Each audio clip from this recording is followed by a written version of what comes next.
Hi everyone, आज हम discussion करेंगे कि हमारा जो एजुकेशन सिस्टम है वो कैसे इम्प्रूव हुआ है और कैसे इवॉल्व हुआ है। तो education system in India has undergone several changes and it has evolved over time. So with time we can see so much of new things in our education system, right?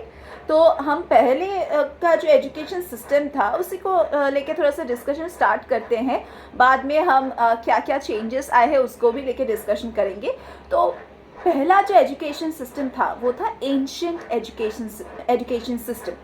तो ancient education system में क्या होता था, आपको जो knowledge provide किया जाता था that was done through gurukuls और आश्रम्स. स्टूडेंट्स को टीचर्स के साथ ही रहना पड़ता था and they used to learn their subjects through discussions, through debates and through practical learning. जो आज के दिन में जो भी पढ़ाई होता है वो बहुत ही थियोरेटिकल होता है और इसमें ऐसा कुछ भी नहीं रहता है. ना ही डिस्कशंस रहता है, ना ही डिबेट्स रहता है, ना ही प्रैक्टिकल लर्निंग रहता है.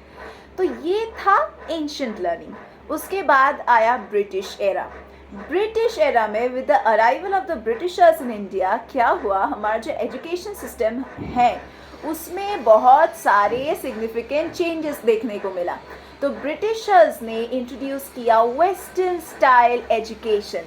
वेस्टर्न स्टाइल एजुकेशन सिस्टम जिसका फोकस था on subjects like science, maths and English. ये तीन मेन सब्जेक्ट्स था. This emphasis was done on these three subjects specially because Britishers को चाहिए था clerks and administrators जो उनके ही गवर्नमेंट में सर्व करेंगे, उनको ही सर्व करेंगे. They wanted people from India to learn and get educated to serve the British government. उसके बाद आया post independence era. Post independence era में इंडिया ने गेन किया independence in the year 1947. Government उसके बाद फोकस कर रहे थे on providing education for all because independence मिला है. अभी इंडिया को सभी को एजुकेशन प्रोवाइड करना है, सभी को इंडिपेंडेंट बनाना है and so they have to establish several universities. For that, they actually did establish various universities and various educational institutions across the countries. And हमारे जो freedom fighters थे उन्होंने भी इसमें बहुत सारा योगदान दिया.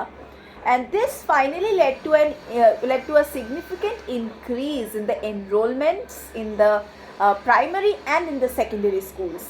बहुत ही ज़्यादा स्टूडेंट्स का मात्रा जो है वो बढ़ने लगा हायर एजुकेशन की तरफ.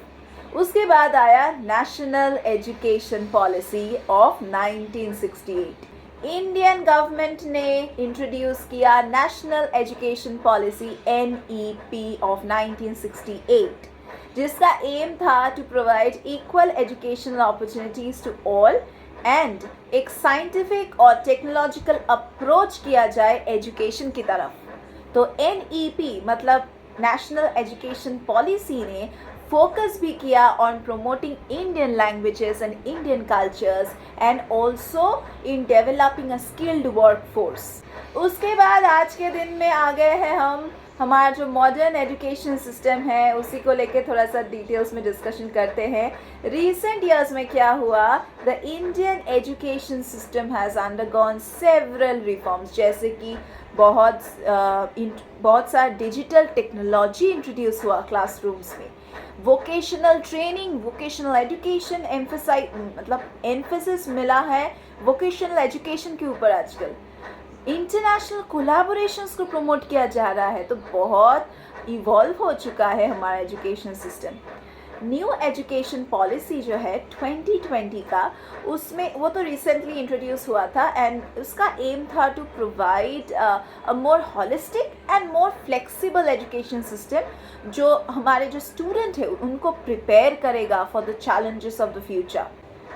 तो 21st सेंचुरी का जो टाइम जो बच्चे हैं उनको अच्छे से प्रिपेयर करने के लिए बहुत ही अच्छा एजुकेशन पॉलिसी चाहिए.